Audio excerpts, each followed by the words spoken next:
Well, you know, ladies and gentlemen, boys and girls, I could tell you, I've got something from our feature this evening. I've been there. Familiar. And there's information about him in here, and you know, it says that Al, our feature tonight, is a poet, and he's an editor, and he's a publisher, and I'm not going to tell you all the things that he's actually started up, because there's a ton of them in here, but the thing I thought was actually kind of cool was that he was the blues saxophonist. Like, still am. Wow. Well, no, I mean, I didn't mean like that was in your past life or anything. I'm like, that's a cool, I mean, because, you know, everybody says, and I've been published in this place and this place, and but like, hey, there's something different and cool. I thought that was awesome. And I remember from before, we're loving listening to his feature. So ladies and gentlemen, boys and girls, please give it up for Mr. Al DeGenova. Yeah!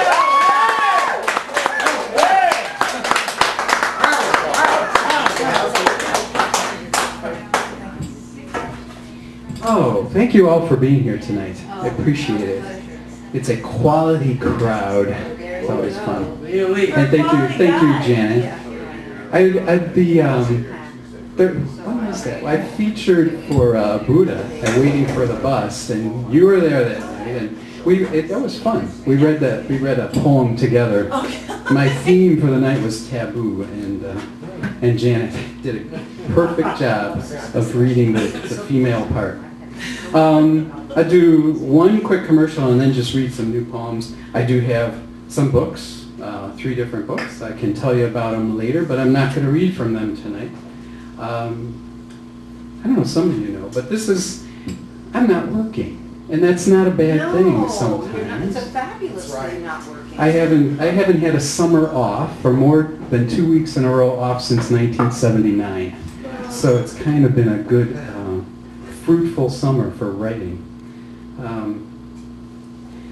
Anybody who's seen my book Postcards to Jack know that I like haiku, I like haibun. It's the Japanese form. I promise this will be the only time I do too much talking.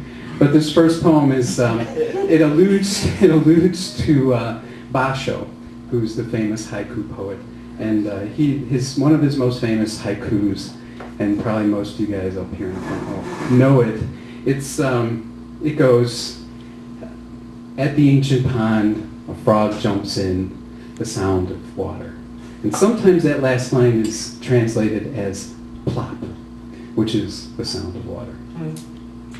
So, at the ancient pond. Oh, Basho, the hanging Spanish moss looks 100 years younger today.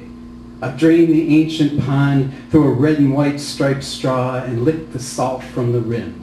The frog sings plop, and I'm toking on his flip-flopping feet on mind-altering harmonic resonance.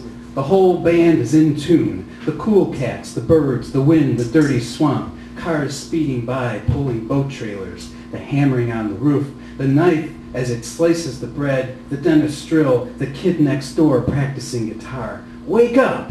Plop goes the blue-orange sunrise. Plop goes the weasel. What is the sound of stagnant water? Water filling the bathtub or poured from a bucket. Water as it gulps air swirling down the toilet. What is the sound of Eve's first orgasm echoing through the universe? Of one hand clapping. Plop, plop, plop. Nice. Yeah!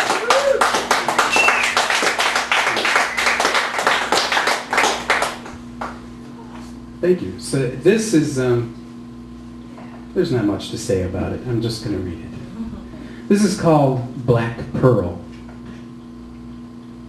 Fishing boats move south across the horizon for harbor. Hear the waves breaking, calling thunder. Clouds thicken. The Pacific reshapes the contour of miles of beach overnight, sometimes in minutes. I hear a faraway cello legato tone as long as life itself it seems. The horsehair bow turns on edge. The timber winces to the wind, to the unending power of sea sculpting land. The waves with their sucking recoil, the tumult of the salty void that teases me today with nothing more than a bruised hip having dared to rest against a rock. Here in the splashing crash, I hear a muffled baritone question, what lies beyond? Who waits within the churning wave? I've heard love sound like this. My God is not this heaving brute of sea, not a mountain of testosterone. She is the quiet black pearl in the shell of my heart, a gem of 10,000 rainbows. I feel the hair on my arm move as it dries. The flies bite my ankles.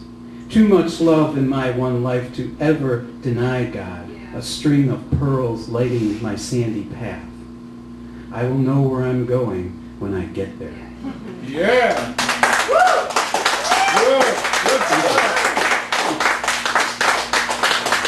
Good. You're good looking, but you're not even Puerto Rican, but that's okay. I'm Italian, it's close enough. That's good, yeah. Close enough.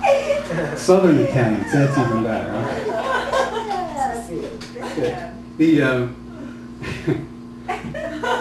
There was a, some of you know my history. But anyway, I was divorced kind of young, and for whatever reason, I couldn't write after that. I didn't write for a long time, and I just played a lot of music at that point in my life.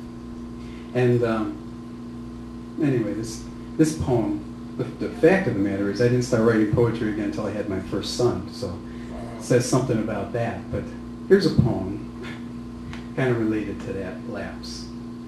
Love poem lately written. I stopped being a poet once, filled my fingers with octaves of major minor scales, running blues like ink that pooled at my feet. I stopped being a poet then and never wrote you, never wrote us naked, eating Melba toast with grape jelly at 2 a.m. Never bottled those 10,000 volts into a poem trembling with our endless season. So, in this poem, our sons will read, finally, what children should know, that the first time ever you said I love you was over pizza in a small cafeteria on Adams and Wells Street in Chicago, one late afternoon during the autumn of 1983. Yeah.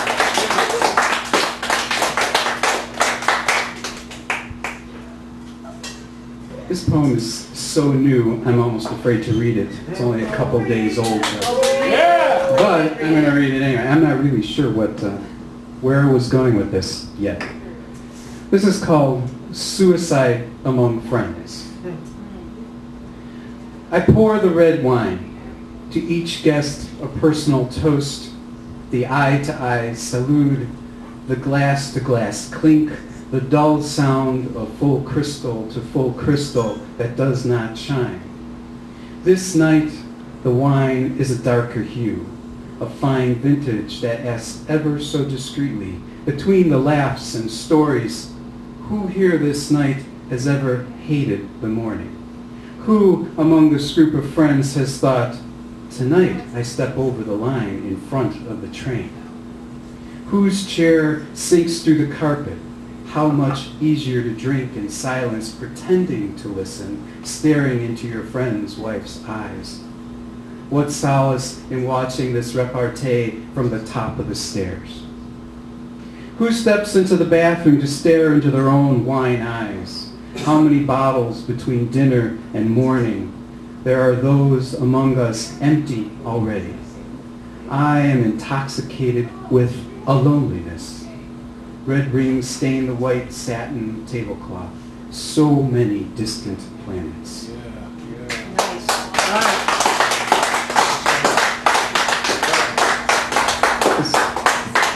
This, you guys are too nice. Thank you. You're too awesome.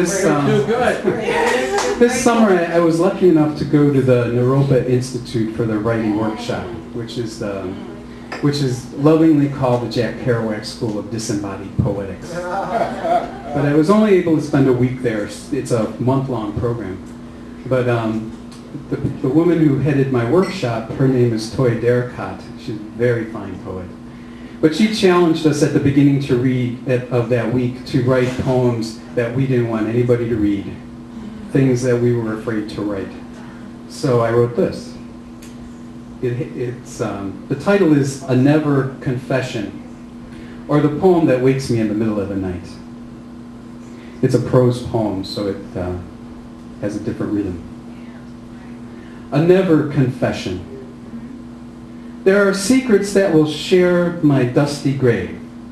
For instance, all the kinky masturbation you inspired. How I should have changed my life for you. How we made love 4 times a day without guilt. How I miss drinking beer with you at Club Eldona. How you kissed me more and better. How I saw your deceptions. How wrong it was for you to call your husband from our bed. How your unfaithful days and nights were a hot knife that made 2 hearts in me, one for my sons only, one for 10,000 gray daydreams. I didn't let you know how beautiful you were the night the wind brought you to me, when you needed me to lead and I didn't. How I've never forgiven you. How you have the most wonderful pussy. How I knew we were soulmates the second you were born. How I never wrote a poem about you. How you were only a notch in my selfish leather belt. How I did change my life for you. How I used your friendship like dirty dollar bills. How I was stoned the night that you told me your awful secret. How I hated myself for embarrassing your young enthusiasm. How I spied on you through the tiniest keyholes. I always knew you were lying and did nothing. How I will never admit this to all of yous. How you can't know which you is you. I will never be blessed for these sins despite my regrets. How I have no regrets. How I've never lied in my poetry. I'm sorry. Whoa! Yeah!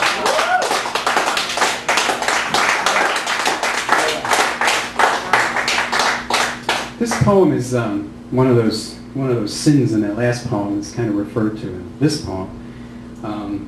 And this is a poem that's old, but it's not, because the way I keep my records is every time I revise, I put another date.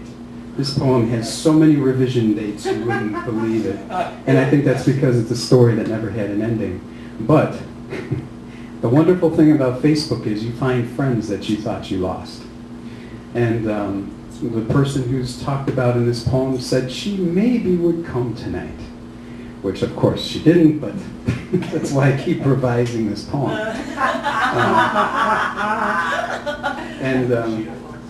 It's one of those long lost friends, you know, like your grammar school sweethearts, but she was a much more mature sweetheart than that. Anyway, the night the wind. The night the wind left you on my doorstep, drenched, shivering with rain and tears, you carried a small brown paper bag stuffed with toothbrush, underwear, white silk nightgown, hasty luggage, narrow escape, night flight from a hospital. Prison, you called it, where they put you because you bought a dog, and maybe a dog was a crazy friend to make at this precarious point in your life.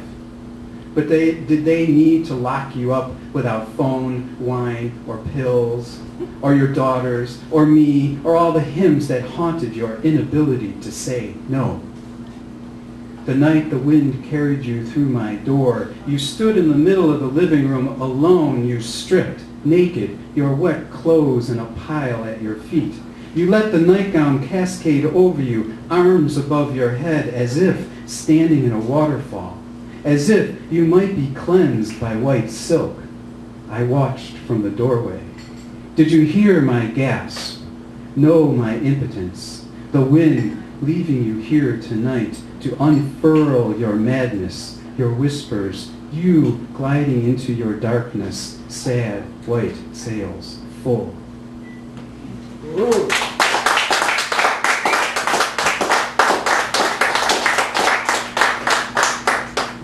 Thank you. This is a quick one, and I would call it a sonnet, but only because it's 14 lines. Other than that, it's not a sonnet. This is Magic Puzzle. At the hotel pool, you inhabit every bikini. We made bad decisions together, so many lifetimes, since we shared breakfast, knees to knees, a fit like pieces of a magic puzzle. Your kiss did not taste of cigarettes, nor mine of sour wine then. Our first kiss was fresh squeezed. Memory remakes memory despite the gritty ashes of years. 10 days lived fully become the blackberry jam for 10,000 daydreams.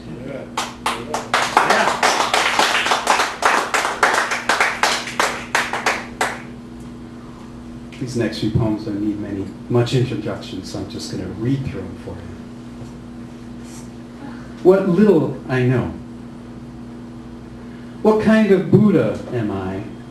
Sitting cross-legged, bare-chested in the sand, Mexican sun beating my SPF 50 shoulders, burning the tops of my feet. All I know, puffing my pipe in the salty breeze, is that this surf could swallow me into its dark blue void of foam and brine, that a yellow butterfly soars effortlessly between me and the line of white, wet froth, the line of transformation slowly claiming the hot, dry sand. How little I know of tides or daydreams, a fisherman's hard, cracked hands, or the pure poetry of your left breast.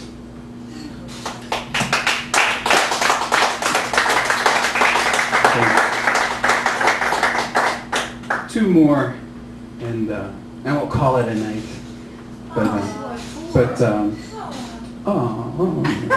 I could go on all night, but I'll probably put David to sleep if I go on all night.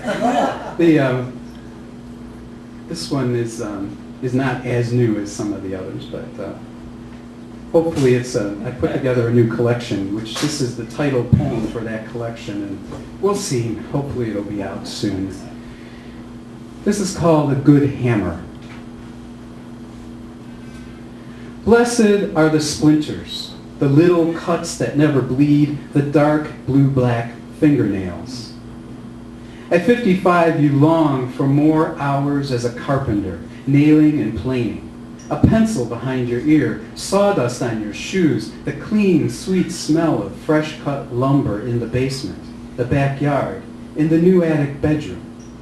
Eager for that brief moment when you close the toolbox and exhale the good and strong of completion, something your sons can sit on, climb up, or walk under. What is a marketing manager anyway? A son should see his father's work, see that a sound joint fitted in the wind will hold against rain and hail and time, should remember his father's sweat. You've learned the only tool you need, finally, is a good hammer. And maybe, sometimes, a fountain pen, love you can hold in your hand.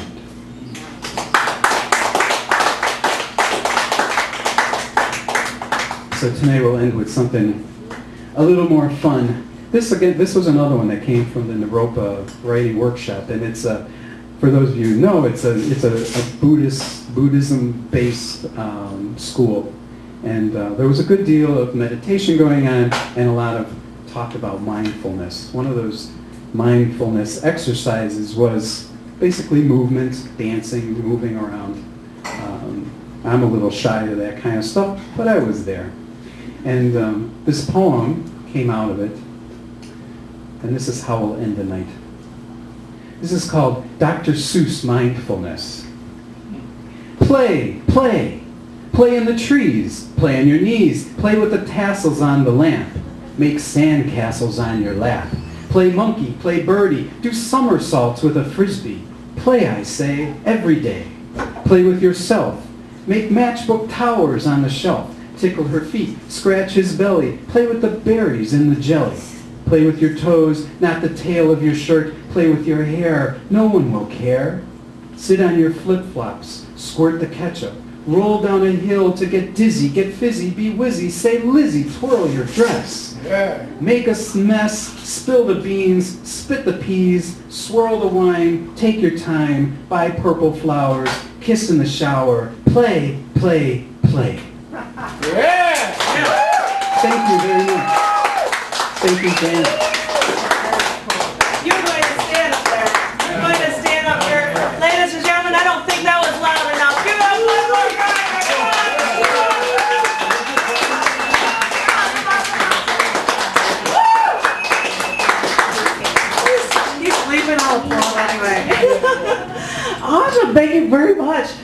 everybody's just like, Lovely. ah, screaming and loving it. And thank you very much. All right.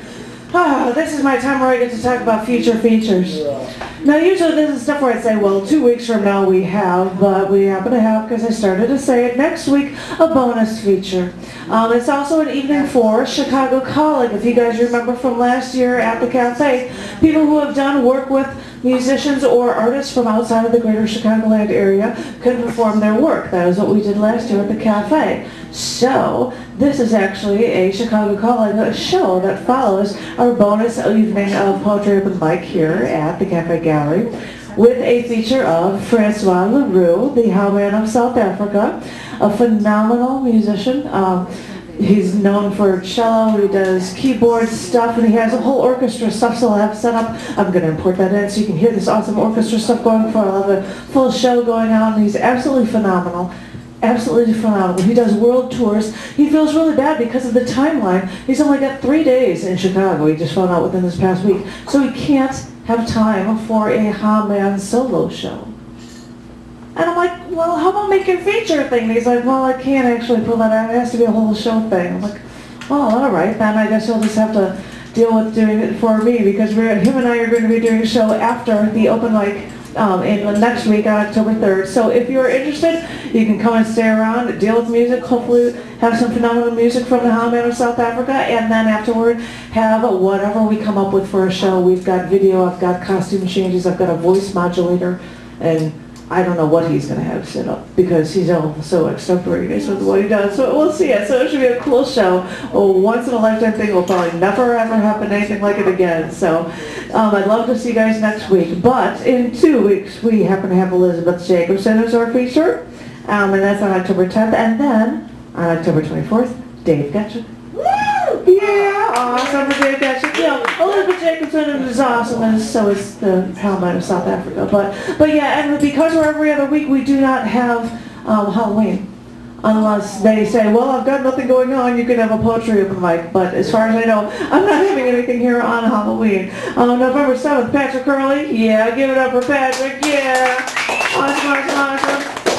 And then 2 weeks later, because it happens to be the day before Thanksgiving, I was going to take that one for myself. So I've got a feature here the day before Thanksgiving. And for people who've seen, thank you. And for people who've seen anything from features that I did at the beach this year, where I read poems from the periodic table of poetry, That was fabulous. or in Evanston when I did that, I've been picking poems, I've been reading poems, and I haven't picked any of my death ones, so I figured those would probably be ones. Or if people have requests for things that I haven't read before, you can always see them online.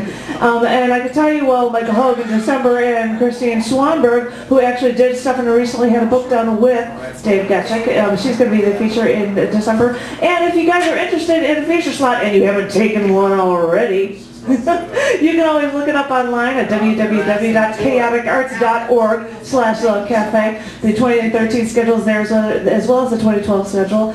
And as I said before, this might not be a podcast because we happen to have a bonus week, but who knows, maybe it would be one in the future if we happen to have a couple weeks off at the end of the year. But thank each and every one of you. Thank you. Thank the newbies. Thank you. And I really look forward to seeing you here next week. Please come next week. Please come. And thank you. Yeah.